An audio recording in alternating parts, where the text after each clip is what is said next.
আজকে আমাদের ঐক্যবদ্ধ হতে হবে। আহলে সুন্নাত ওয়াল জামাতের আমাদের সদস্য আমরা যারা আছি, মনে প্রাণে শক্ত হতে হবে যে পৃথিবীর যত বড় জ্ঞানী ব্যক্তি হোক, রসুলের মহব্বত আর আদব যার ভিতরে আছে আমি তাকে মানতে রাজি আছি।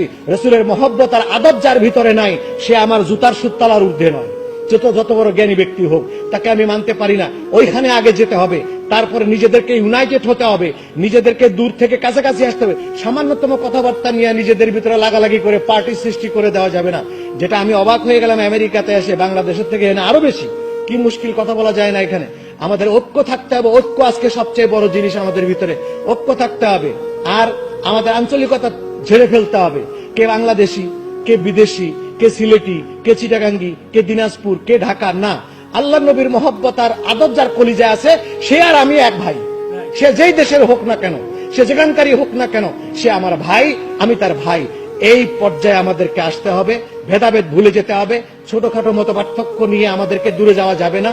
শুধু রসুলুল্লাহ হায়াতুন নবী, নূর নবী, এলমে গায়েবের খবর দেনেওয়ালা, হুজুরের জিয়ারত, মিলাদ কিয়াম দাঁড়িয়ে করা, এই সমস্ত 19টার মধ্যে যাকে পাওয়া যাবে তাকে আমাদের কোন রকমই দূরে ঠেলে দেওয়া যাবে না।